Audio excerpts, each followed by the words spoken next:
apreciados estudiantes del curso Señales y Sistemas. Soy el tutor Oscar Fuentes y les había dicho que les iba a compartir una explicación un poco más detallada acerca de la transformada de Fourier. Espero que sea de mucha utilidad. Bueno, antes que realizar algún ejemplo, voy a explicar algo sobre el concepto para tenerlo un poco más claro. Creo que cuando estábamos en el CIPA conversando acerca de la serie de Fourier, les había hablado de una aplicación, digamos, desde la música, desde el sonido, y es que dentro de las características que tienen diferentes instrumentos musicales o los sonidos de diferentes instrumentos, está no solamente la frecuencia que nos da la nota, por ejemplo, la nota La, que es de 440 Hz, sino que además de esa característica tenemos otra que es la forma de la onda, que en música también le llaman timbre. Es decir, si la nota la ejecuta un violín, nosotros notaríamos la diferencia respecto a la misma nota, es decir, la misma frecuencia, pero ejecutada por una trompeta. Esto básicamente está representado es por la forma en la cual varía la onda. Aquí, como vemos en esta gráfica, vemos que en este ejemplo habíamos dicho que un micrófono, por ejemplo, tomaba los valores del sonido, los transformaba en voltaje y los leíamos en un osciloscopio a modo de ejemplo. Y esta era una nota que una trompeta, por ejemplo, un saxofón estaba ejecutando en cierto momento. Cosa que nos damos cuenta que aparecen unos patrones repetitivos. ¿Listo? Entonces, ¿a qué se refiere todo este tema de la forma de onda? Resulta que cualquier tipo de señal periódica como esta que vemos aquí, también puede ser representada como una suma de señales más simples, entendiendo que las señales más simples son, por ejemplo, señales naturales como senos y cosenos. ¿Listo? Entonces, esa señal que vemos ahí es una señal senoidal, ¿no? Ahí hay una señal senoidal sumada con otra señal senoidal, pero de pronto con una frecuencia diferente. Digamos que esta es con una frecuencia 1, que esta es con una frecuencia 2, y por ejemplo esta es con una frecuencia 3, y que hay una característica, es que la suma de diferentes señales senoidales con diferentes frecuencias cada una y diferentes amplitudes o señales cosenoidales nos da como resultado que al mezclarlas generan lo que es el patrón de esta onda de acá. ¿Listo? Es decir, esta onda puede ser representada como la sumatoria de una cantidad de señales senoidales. Cuando hablamos de transformada de Fourier, estamos precisamente, voy a expandir aquí un poco. Cuando hablamos de transformada de Fourier, lo que estamos entonces es analizando qué sucede con esta señal, pero ya no en el tiempo, sino en el eje de la frecuencia. Es decir, si yo esta señal no la quiero representar en tiempo, sino en su frecuencia, resulta que ahora yo puedo decir que si esta señal está compuesta, vamos a suponer por estas tres señales que había hecho acá arriba, digamos que la suma de estas tres señales me generan esta señal. Entonces esto tiene una amplitud 1 con una frecuencia 1, esta tiene una amplitud 2 con una frecuencia 2 y esta una amplitud 3 con una frecuencia 3. Cosa que al mezclarse generan este tipo de señales como vemos acá. Yo les había dicho que también en series de Fourier les había comentado que perdón un momentito. Ahora sí. Bueno, yo les había comentado que en series de Fourier se trata entonces de que la suma o la síntesis aditiva, como también le llaman a esto, nos dio, pues, nos terminó resultando en un instrumento muy interesante de aquellas épocas, que era el sintetizador, que no hacía más que generar sonidos o patrones como estos para generar sonidos diferentes desde la electrónica. ¿Listo? Entonces, básicamente estas tres señales que están acá, yo las puedo representar como especie de deltas, de funciones deltas. Vamos a entenderla así. Por ejemplo, aquí hay una amplitud 1 correspondiente a la primera señal senoidal, la cual queda en la frecuencia 1. Aquí, por ejemplo, podría estar una amplitud 2 y aquí una amplitud 3. Aquí está, por ejemplo, una amplitud 2 en esa frecuencia 2 y aquí una amplitud 3 en esa frecuencia 3. Entonces, esto que está acá, que es la señal en el tiempo, la puedo representar como una señal en frecuencia si yo lo que analizo es cuántas, por ejemplo, si son 3 señales senoidales, yo analizo cuáles señales senoidales y con qué amplitud y con qué frecuencia, ¿sí?, están apareciendo en mi señal o se estarían sumando para generar mi señal. ¿Listo? De eso se trata.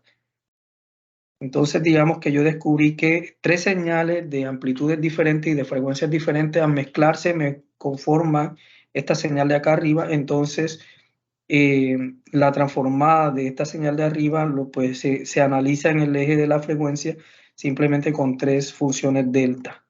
O sea, 3 números que corresponden a las diferentes frecuencias y amplitudes. Listo. Si analizamos esta transformada de Fourier de esto y vemos que hay 3 delta, ahora supongamos que tenemos no esa señal, sino otra señal muy más, digamos, más simple en el tiempo. Y esta señal es, por ejemplo, una señal de tipo senoidal. Entonces, ¿qué va a pasar? Que esta señal tiene una amplitud y que tiene su respectiva frecuencia. ¿Listo? Entonces, si yo esto lo quiero hallar una señal ya en su transformación, es decir, analizándola en la frecuencia, básicamente entonces se trata de que yo represente qué suma de senoidales, con qué frecuencia y con qué amplitudes me generan esta señal de arriba. Pero si me doy cuenta, es una simple señal senoidal. ¿Qué quiere decir? Que la transformada de Fourier de una señal senoidal naturalita, como la vemos aquí, no es más que un solo delta correspondiente a la frecuencia. Por ejemplo, si esta es F1, entonces aquí está F1. ¿Listo? Y la respectiva amplitud. Un solo delta. Sin embargo, ahora nos vamos a dar cuenta en el ejemplo que generalmente salen 2 deltas. Por ejemplo, este y este de acá, donde uno es para una frecuencia, o sea, la misma amplitud, pero con otra frecuencia, pero negativa. Es decir, que aquí está el cero, como si fuese un espejo. Realmente estamos hablando realmente de la misma frecuencia. Frecuencias negativas no hay, entiendan eso, porque la frecuencia puede ser, puede tomarse como el número de oscilaciones en un segundo. No hay menos número de oscilaciones, eso no existe. Realmente eso a lo que se refiere es que la señal, por ejemplo, si la vemos desfasada, entonces ahí es donde aparece ese negativo, pero sigue siendo la frecuencia. Si era, por ejemplo, 440 Hz, sigue siendo 440 Hz. ¿Listo? A eso se refiere esta otra señal que sale con frecuencia negativa. Sin embargo, lo que debemos analizar es que es simplemente un solo delta, porque es una simple señal senoidal. En la medida en que la señal sea todavía más compleja, por ejemplo, ya una señal de un violín, Entonces, a lo mejor, este en el tiempo y esta es la frecuencia, entonces a lo mejor aparecen una cantidad de deltas, ¿sí? Donde cada uno es una frecuencia, 1, 2, 3, 4, 5 frecuencias, por ejemplo, con diferentes amplitudes.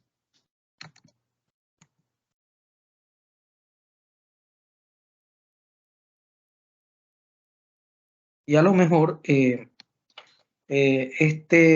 esta señal en frecuencia representa este de acá.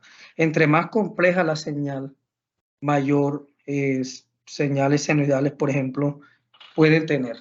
¿Listo? En el espectro de la frecuencia. Vamos a hablar de espectro porque cuando sacamos la transformada de Fourier de una señal que está en el tiempo hacia la representación en frecuencia, estamos, básicamente es como si estuviéramos hallando el espectro de esa señal. Muy bien, los espectros no necesariamente tienen que ser de tipo analógico, perdón, de tipo, como vemos aquí, una cantidad de deltas, porque así se ven como bastante discretos. Realmente, ya en ondas más complejas de la naturaleza, es muy normal ver un espectro que se vea como algo continuo. Por ejemplo, que aquí esté la frecuencia y que realmente lo que tengamos es, vamos a hacer esto, realmente lo que tengamos es ya una cosa continua, ¿listo? Es decir, no unos deltas por aquí con muchas señales senoidales, sino como si fueran infinitas señales senoidales. Y recordemos de todas formas que la sumatoria en series de Fourier va desde k igual 1 hasta infinito, o sea que eh, infinitas señales senoidales, ¿sí? Me dan infinitos deltas, infinitos valores deltas aquí en este tipo de gráfica. Listo, entonces ya hablando de algo más natural, es decir, unas señales muy complejas de la naturaleza, que solemos encontrar eso realmente. Es así como realmente las encontramos. Entonces nos vamos a dar cuenta que el espectro de esas señales o su transformada de Fourier tiene formas, como vemos aquí, continuas.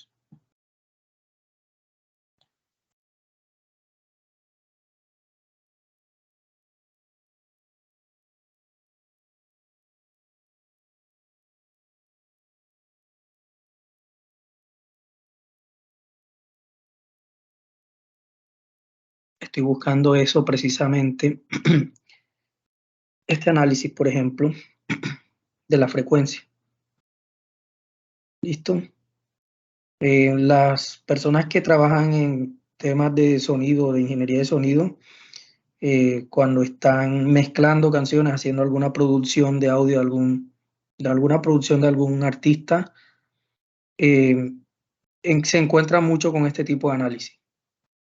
Y esto es un espectro de una señal, pero ya estamos viéndolo como si fuera algo analógico. Es decir, que hay una gran cantidad de señales senoidales, ya hasta tal punto que su espectro parece continuo. ¿Sí? Entonces, seguramente las personas que se dedican al tema de mezcla de audio, pues seguramente esto ya pues lo ven como con más naturalidad, sí, seguramente se lo habrán encontrado antes. Así lucen. Y así básicamente lo que hacen los trabajos de masterización o de mezcla en salas de sonido, en producciones de audio, eh, digamos de productoras ya profesionales. Básicamente se trata de esto es lo que es la ecualización, la mezcla y la masterización. Se mete con este tipo de señales en frecuencia, eh, donde podemos atenuar o donde podemos resaltar alguna frecuencia respecto a otra. Bueno, todo esto, apreciados estudiantes, como para que tuviéramos un acercamiento un poco más descrito hacia una aplicación particular de lo que es la transformada de Fourier.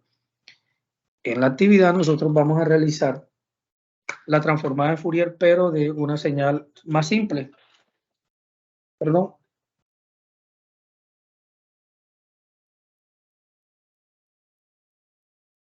Entonces, esa señal más simple, bueno, voy a hacer dos ejemplos.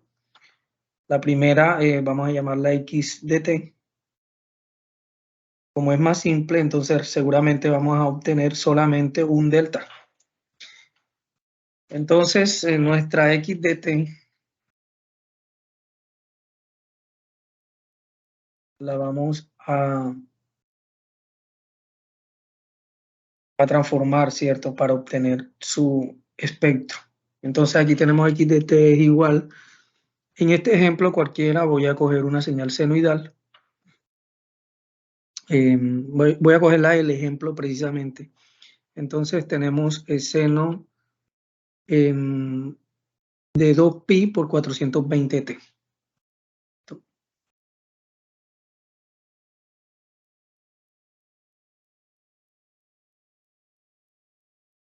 Y tenemos esta señal senoidal.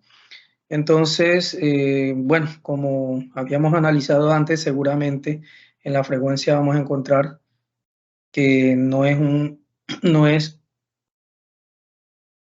espectro de ese estilo continuo, sino que como es una simple señal senoidal, debe ser bastante simple, un delta, dos delta en este caso, la parte negativa y la positiva. ¿Listo? Entonces, sale por las dos tablas. Entonces, ya aquí voy a hablarles de la tabla 9.1 y la tabla 9.2 que están en el libro de Ambardar, las cuales nos permiten plantear esta señal desde una resolución más sencilla que aplicar la integral. ¿Listo? Entonces, claro, esto sale de una integral, perdón, que me lleva a convertir el tiempo a la frecuencia, a transformar eso, ¿listo? Pero por tablas, ya simplemente yo puedo venir acá, libro Ambardar, tabla 9.1, página 253, y aquí directamente puedo notar que, que la señal seno de 2pi por alfa t, por cualquier valor alfa t, me da en frecuencia y también me la dan en radianes, es decir, en omegas. Entonces, en frecuencias angulares y en frecuencias en hertz. ¿Listo? Entonces, la señal senoidal me da como resultado J 0.5 por un delta menos otro delta. ¿Listo? Ahí está. Ahí está lo que estábamos viendo ahorita en el ejemplo de una señal senoidal pura, que su espectro no es complejo, es un solo delta. Y lo que es su equivalente también en señal, digamos, en la frecuencia angular, en omegas. Tenemos que recordar que omega es igual a 2pi por f, es decir, esto es equivalente con esto. Listo, entonces me llevo esta fórmula para allá y ya sé entonces que seno de 2pi por alfa por t, voy a trabajar con x de omega, entonces es jpi que multiplica a dos funciones delta. Una con omega más, digamos esto en omega, estamos hablando en el eje de las abscisas omega, trasladada a 2pi alfa menos omega trasladada a 2pi alfa, una hacia la izquierda y una hacia la derecha. ¿Listo? Entonces, simplemente reemplazamos acá en la fórmula el alfa y ya con esto podemos decir entonces que x de omega sería igual a jpi que multiplica. Primero entonces sería delta corrido a cuánto, corrido en omega hacia si es positivo, entonces corrido a la izquierda, 2pi por alfa. Bueno, vamos a hacer enseguida esa multiplicación. Si 2pi, esta sería mi alfa, ¿cierto? Esto sería alfa. Entonces 2pi por alfa, por acá lo tengo, es 2638.4.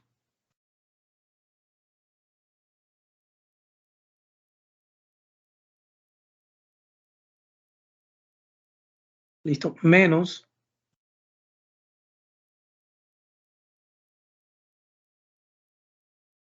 otro delta, pero ahora con omega, pero menos, o sea, corrida hacia la derecha, 2638.4.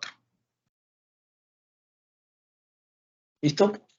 Entonces nos vamos a dar cuenta que ya con eso hemos podido notar cómo una señal natural como esta simplemente tiene un solo delta en la frecuencia, una sola función, una sola amplitud. Bueno, vamos a recordar varias cosas de esta función delta. Delta, vamos a hablar unitaria.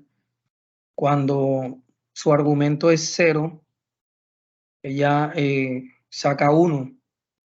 Si su argumento es diferente, por ejemplo, omega, cualquier otro valor diferente de 0 da 0. Por ejemplo, cuando omega es diferente de 0, entonces da como resultado el 0. ¿Listo? De aquí yo puedo sacar dos conclusiones.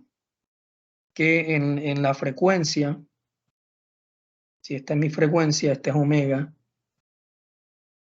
en todo momento la señal me va a dar 0. ¿Por qué? Porque estaría multiplicando a 0 aquí. ¿Listo? Pero justo en el punto donde esta frecuencia sea negativa y sea igual a esta y se cancelen internamente y de delta de 0, entonces en ese punto va a existir ya la señal como tal. Vamos a hacerlo entonces. Yo tengo aquí el 0.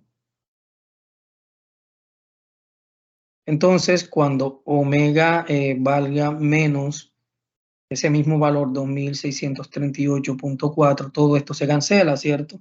O más bien da delta de 0. Entonces, aquí en este punto, menos 2638.4, va a existir ¿qué señal? Bueno, reemplacemos, esto da 1 y todo esto da 0 de este lado. ¿Listo? Todo eso da 0 porque aquí va a haber otro valor diferente de 0. Entonces, delta de cualquier valor diferente de 0 da 0. Entonces, 0 multiplicado por, al distribuir JPi, pues simplemente sobrevive JPi y en este punto. Entonces, aquí tendría JPi. Ok, yo aquí estoy dibujando, pero no debería dibujar todavía. Porque realmente en la transformada de Fourier, nosotros lo que dibujamos es la magnitud de esa señal X de omega, no directamente X de omega. Y por otro lado vamos a dibujar el ángulo de X de omega. ¿Esto de dónde sale? Resulta que X de omega, vamos acá arriba, vamos a analizarlo. Esta X de omega que vemos aquí corresponde a un número complejo. En efecto van a ser dos números complejos. Uno cuando la frecuencia sea esta y otro cuando la frecuencia sea positiva. ¿Listo? Van a dar dos números complejos, así que como todo número complejo, ya esto lo debemos saber de los presaberes, todo número complejo tiene una magnitud que es como quien dice la distancia del vector. Si esto es un número complejo, por ejemplo, que se llama z, entonces este número complejo tiene una parte real, tiene una parte imaginaria, ¿cierto? Ahí tiene una parte real y una imaginaria. Y respecto al eje real se forma un ángulo. Ahí se forma un ángulo. Entonces, todo número complejo tiene una magnitud, que es el tamaño de su vector, y un ángulo. ¿Listo? Entonces, lo que nosotros graficamos es la magnitud y el ángulo. Quiere decir que esto que yo quería dibujar aquí, todavía no lo puedo dibujar porque aquí tengo que sacarle la magnitud en ese punto. Pero eso es fácil. Si lo que me daba era J por pi, vamos acá, vamos a hacerlo acá. J por pi. Entonces, primero entender que esto está en forma A más B I, ¿cierto? Eso es forma rectangular o binomial. ¿Listo? ¿Esto qué quiere decir? Que aquí es 0 más J pi. Lo que quiere decir es que su parte real no existe, es 0, y su parte imaginaria es pi. Si analizamos entonces la raíz cuadrada de su parte real al cuadrado más, perdón, más su parte imaginaria al cuadrado, vendría siendo ahora sí la magnitud. Esa es la forma de hallar la magnitud de ese número complejo, la R. ¿Listo? La magnitud de ese número complejo, X de omega. Y ya sé entonces que la raíz cuadrada de 0 al cuadrado, 0 más pi cuadrado, entonces ahora sí puedo decir que su magnitud es pi. ¿Listo? Ahora, eso pasa justamente cuando la frecuencia casó con esta negativa. Pero ahora se va a dar por el delta, por la misma función. ¿Qué pasa cuando ahora la frecuencia, la otra parte de la función, cuando la frecuencia es positiva? O sea que es 2638.4 de forma positiva. Entonces pasa lo siguiente, esto termina siendo un 0, esto de aquí, y el delta de 0 sobrevive, ¿cierto? Por la definición que ya sabemos, y esta otra parte no sobreviviría. Entonces quedaría menos JPi, ¿listo? Menos JPi es la segunda, es el número complejo para la segunda frecuencia. O sea que básicamente esta es la primera frecuencia y ahora para la segunda frecuencia sería 0 menos JPi. ¿Listo? Entonces, nuevamente me voy acá. Y esto va a resultar que la raíz cuadrada de la parte al cuadrado real al cuadrado más la parte imaginaria al cuadrado, en este caso es negativa, eso me va a dar también pi. Ahora sí puedo dibujar. Ahora sí puedo dibujar entonces lo que queríamos hacer.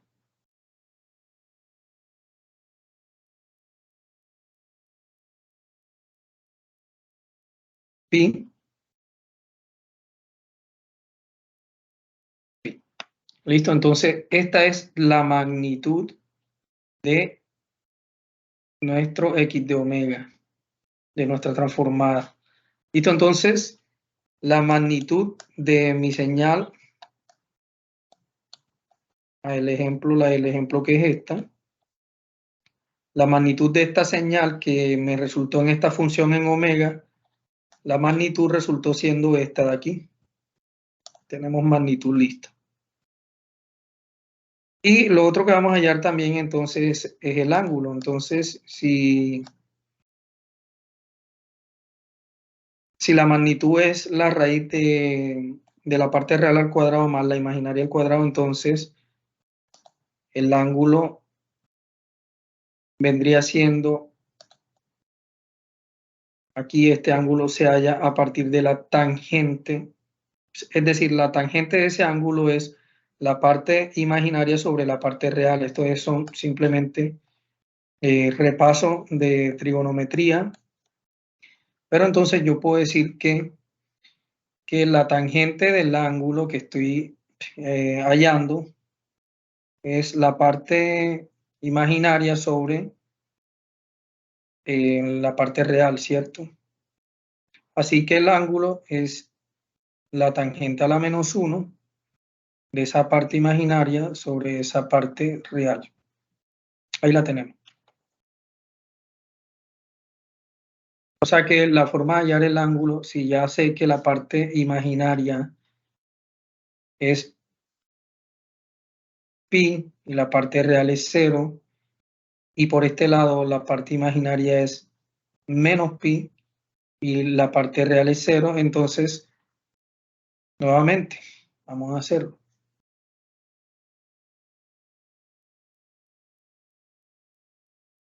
El ángulo de x de omega viene siendo igual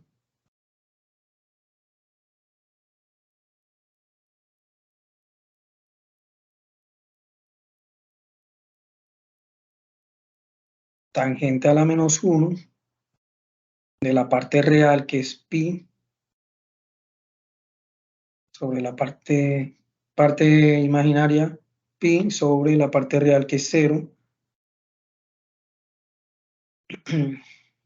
Y por el otro lado, para cuando la otra frecuencia que me da, que es menos j pi, entonces el otro ángulo para la otra frecuencia vendría siendo tangente a la menos 1 de menos pi sobre 0. Bueno, esta es la tangente de menos 1 de un valor infinito que tiende a infinito, y esta es la tangente a la menos 1 de un valor que tiende a menos infinito. Y lo que se acuerden o quieran acordar de este tipo de propiedades de la trigonometría, resulta que la tangente a la menos 1 de un valor que tiende a infinito, un valor muy grande, resulta que tiende a ser 90 grados, ¿listo? O pi medio. Y por este otro lado, menos 90 grados, ¿listo? Entonces, acá puedo dibujar el ángulo.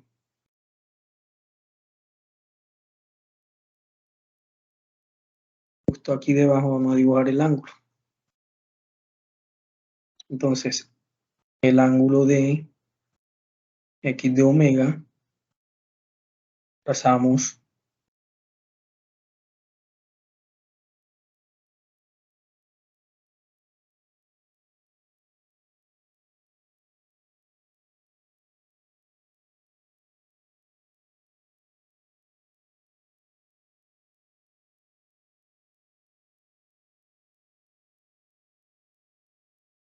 entonces para la frecuencia que era negativa, que era menos 2638.4,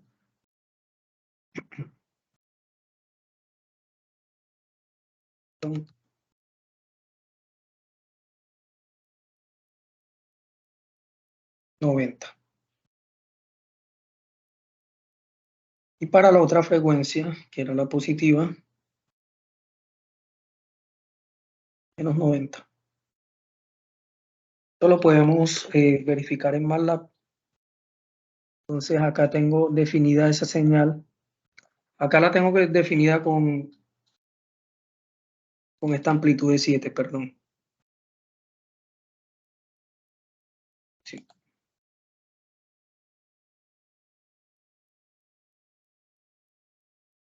Bueno, esta es diferente, pero se debe parecer.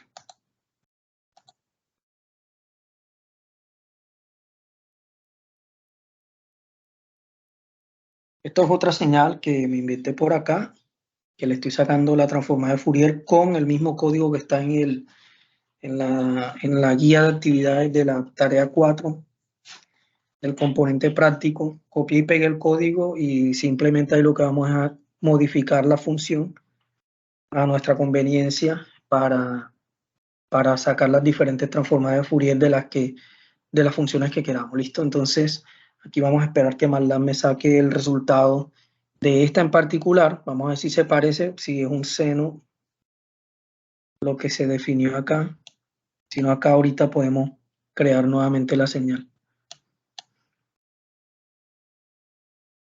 Primero voy a correr esta para ver qué tan parecido es y luego corremos exactamente esta función como la definimos.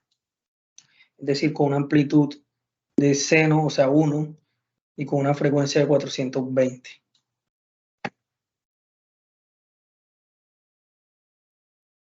sea, aquí la tenemos.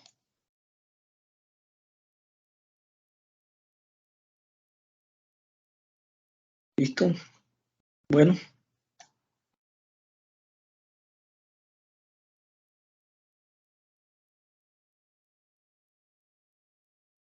Ahí están. Esto es pi y esto es 90 grados y menos 90. Aquí están como en radianes. Vamos a hacer exactamente la función, tal cual la que hicimos aquí.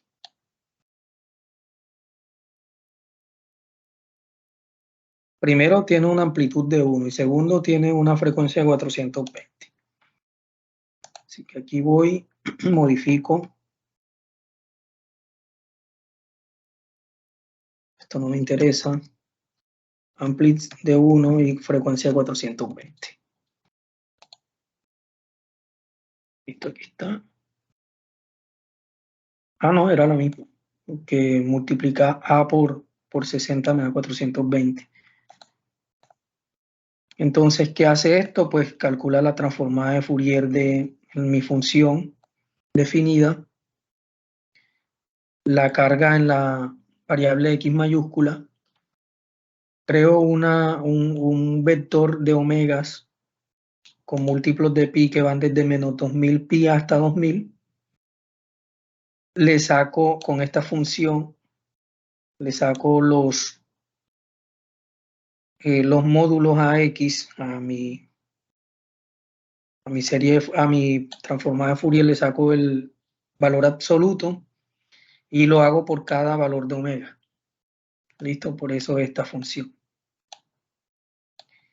Y teniendo en cuenta que estos valores que van a salir aquí, algunos me van a dar infinito, entonces esos valores infinitos, si encuentro valores infinitos, entonces los cambio por la amplitud multiplicada por pi, para que ahora sí me pueda graficar lo que es la magnitud. Y por este otro lado, el ángulo. Le asigno a X ángulo, ¿quién? Que saque el ángulo de X por cada omega que encuentre. Y después los grafico ambos. Listo, nuevamente. Vamos a verificar que el resultado sea igual al que obtuvimos acá analíticamente. Entonces, en la frecuencia menos 2638 y 2638, la magnitud da pi y el ángulo en esas mismas dos frecuencias da 90 grados y menos 90 grados. A esperar que saque el resultado mal dado.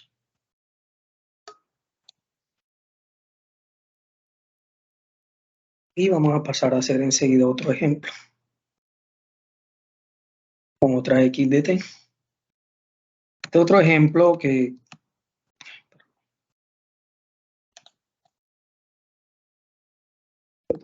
quiero hacer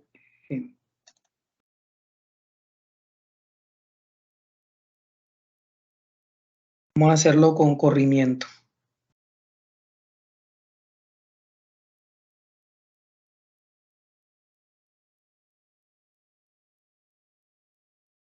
Vamos a esperar que salga el resultado mientras yo voy entonces a hacer otra función x de t, en este caso coseno, pero con la característica que esté corrida. ¿Listo? Entonces vamos a hacer coseno de 2pi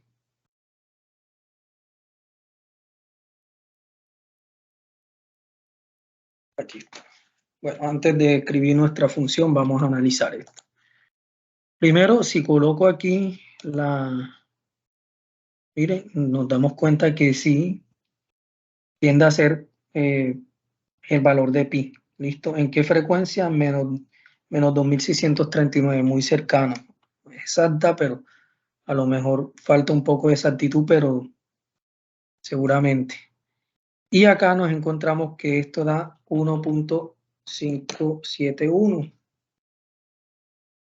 Vamos a verificar algo. Pi, sabemos que 90 grados es pi medio. Pi sobre 2 efectivamente es 1.57. 1.57. Listo, entonces sí tenemos que este resultado sí es casa totalmente con lo que da MATLAB. Vamos al segundo ejemplo, pero esta vez coseno de 2pi, vamos a ponerle un corrimiento en 5, como está en el ejemplo que hizo nuestra directora. Entonces tenemos coseno de 2pi por 840t. En este corrimiento. Vamos directamente a la tabla a analizar lo siguiente. Primero que todo, una función coseno normal. Entonces, una función coseno normal, que la tenemos aquí, también pues esta no es jpi, sino pi por un delta de omega corrido, ¿sí? O sea, nuevamente va a sacar dos deltas, ¿sí? Una función cosenoidal saca nuevamente dos deltas. En esta ocasión, pi no está acompañada por el imaginario, simplemente es pi por las dos funciones delta y se están sumando, ¿listo? Muy bien. Pero entonces vamos a tener en cuenta algo más. En la tabla 9.2 tenemos que una señal que se esté desplazando a unidades, o sea, menos a, entonces es simplemente multiplicar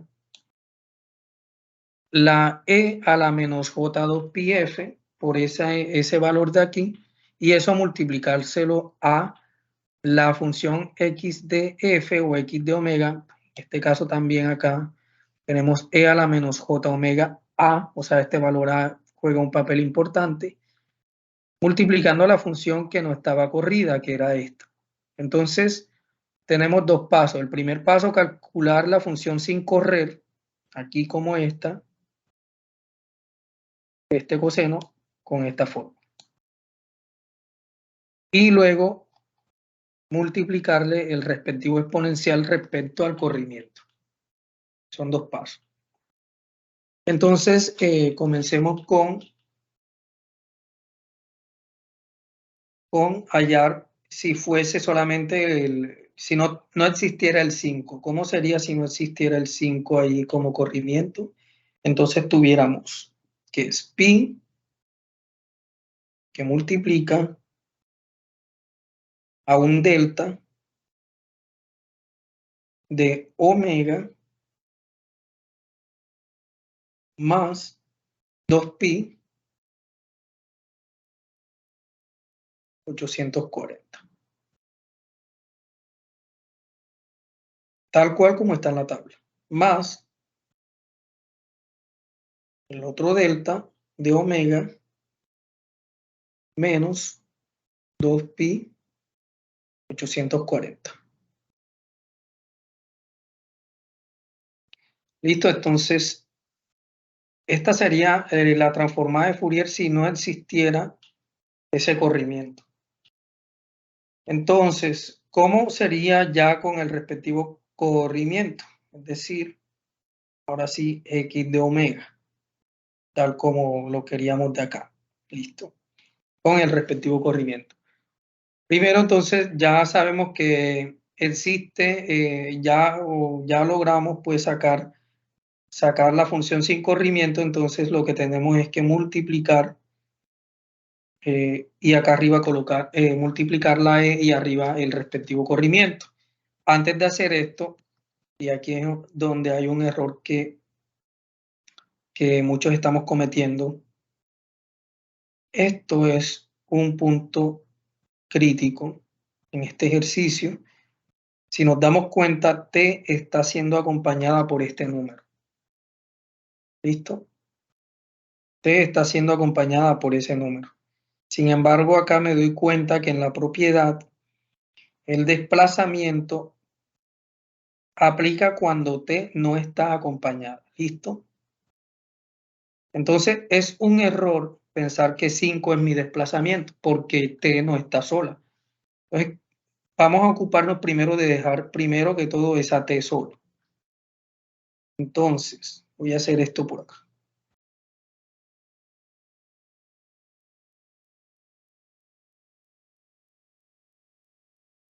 Resulta que yo también puedo decir que esa señal es coseno, sin alterarla. Saco lo que me está molestando a la T, 2pi 840.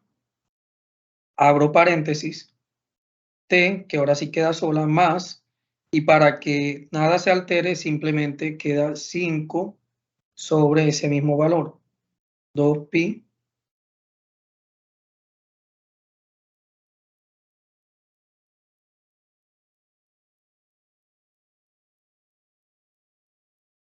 Verifiquemos, entonces yo multiplico esto en el paréntesis, nuevamente me da 2pi 840t, como está acá, más 2pi 840 por 5 sobre 2pi 840 se cancelan y me queda el 5 solo. O sea que esta función de aquí y esta función de aquí son similares.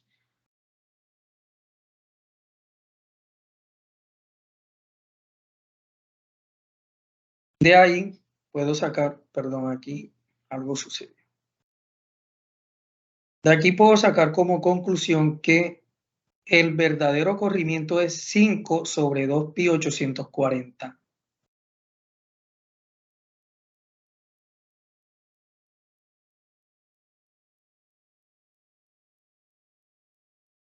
Entonces recordemos, el verdadero corrimiento es 5 sobre 2pi 840. Ahora sí, porque estaría la T. T menos A, o sea, T más, ¿sí? T menos 5 para que case con esto. Entonces, ¿quién viene siendo el A? T menos A. ¿Quién viene siendo acá el A entonces? Menos 5, ¿cierto? Cosa que menos 5 al meterlo acá me da más 5. ¿Listo? Entonces T más 5. Entonces simplemente es, lo meto acá arriba, E a la J omega por A, E a la J negativo omega por A, pero A es menos 5, o sea que se va este menos, coloco aquí el 5 sobre el verdadero corrimiento, 5 sobre 2pi 840, que multiplica a pi, que multiplica todo esto, toda esta expresión que la voy a copiar. ¿Listo? Toda esta expresión la voy a copiar para hacer esto más sencillo.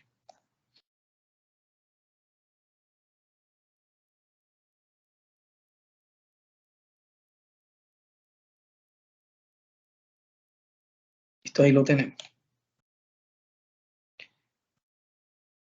Ya ahora sí, obtuvimos nuestra expresión. Y, bueno, viene el tema de los deltas. Aquí hay que ver una propiedad con estos deltas nuevamente. Sabemos que los deltas cuando en su argumento existe un 0, por ejemplo, que todo esto de aquí sea 0, entonces toda la expresión da 1. Listo, entonces nuevamente quedan dos frecuencias, es decir, nuestro espectro va a quedar solamente dos frecuencias. Una, cuando esta frecuencia cancela esto que está aquí adentro, o sea, para omega igual menos 2pi 840. Para ahí queda sobreviviendo esta primera. Y para cuando sea positiva, que va a eliminar esta de acá, 2pi 840. Y ahí va a quedar otro número complejo para que casen entonces con los dos deltas. Esos números complejos van a ser cuando esta frecuencia es negativa, simplemente reemplazamos aquí en este omega y nos vamos a dar cuenta que ese omega se va con este omega de acá, con este valor, ¿sí? Porque es el mismo, queda negativo. Entonces, quedaría nuestra señal para ese punto, quedaría nuestra señal como pi por e a la menos, ¿cierto? Porque omega se reemplaza por menos, menos J5, perdón, otra vez. Quedaría siendo entonces pi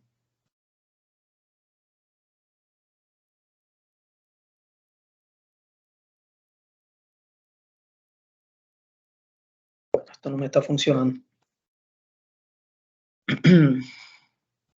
Quedaría entonces pi se distribuye aquí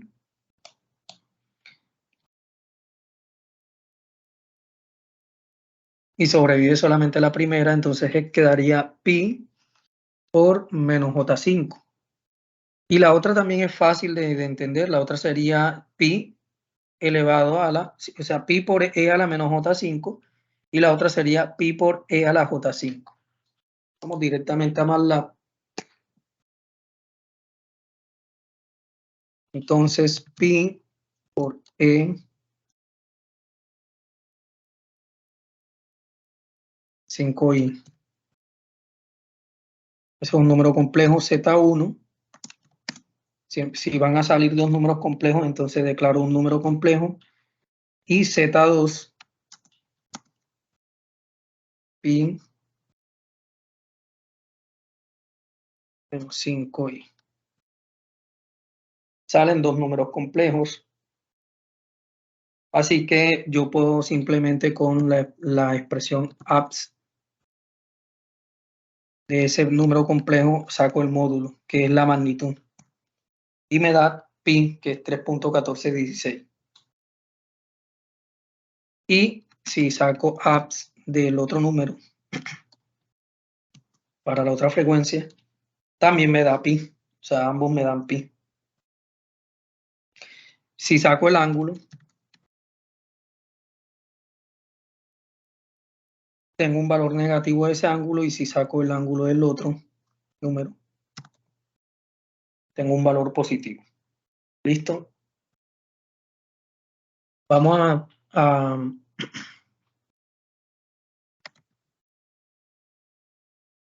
correr acá un momento esto en MATLAB. Entonces declaro que tengo mi función coseno de 2pi por 840t con el corrimiento este. Aplicamos la transformada de Fourier. Lo mismo, entonces ubicamos una nueva variable, omega, que va a ser pi, ¿sí? Va a tener múltiplos de pi desde menos 2000 hasta 2000. Sacamos el módulo de nuestro número complejo para que lo grafique con respecto a la frecuencia, y además sacamos el ángulo de nuestro número complejo para que lo grafique con respecto a la frecuencia. Vamos a correrlo.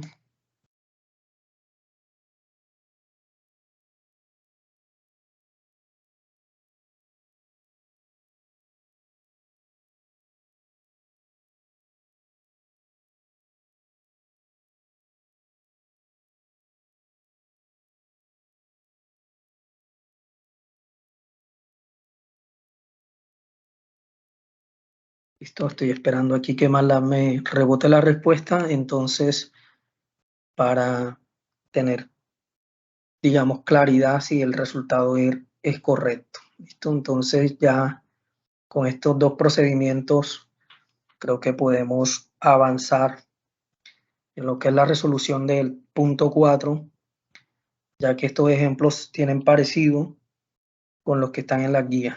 Listo, entonces, ahorita que salga la respuesta, espero que sea de bastante utilidad esta pequeña clase que hice acá, ya al final me falló un poco esta parte del programa, pero aquí es fácil darse cuenta que la respuesta iba a ser E a la J5 y E a la menos J5.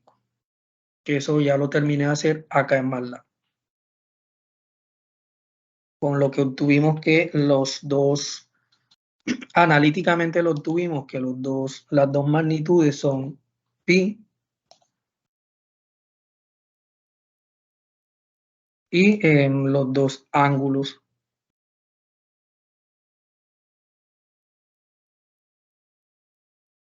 A lo mejor no casan analíticamente con esta gráfica de MATLAB, pero estoy seguro que alguna relación tienen. De todas formas, hay que tener en cuenta los radianes y todo esto. Listo, entonces vamos a expandir nuestra transformada de Fourier para comparar el resultado. Efectivamente tenemos pi con un exponencial, ¿sí? Y, pi por Euler a la menos 5i, que multiplica a esa frecuencia, más, y la otra con pi por e a la menos a la 5i, esta vez positivo, por la otra frecuencia. ¿Listo? Entonces sí se parece a esto, que fue lo que obtuvimos acá, que es pi por e a la J5 para una frecuencia, pero para la otra, recordemos que cuando evalúe omega en la otra frecuencia que es negativa, entonces aquí va a quedar un negativo en esta E, ¿listo? En este exponente. Así que sí me dio tal cual este ejercicio como lo da MATLAB, la misma respuesta, tal cual. Esta es la misma respuesta, está organizada de una forma diferente, pero es la misma.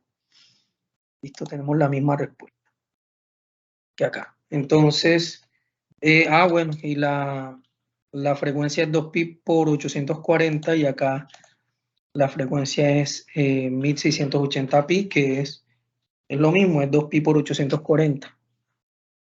Listo, entonces eso es todo, apreciados estudiantes. Les dejo este video pues para que puedan resolver más dudas de lo que es el punto 4.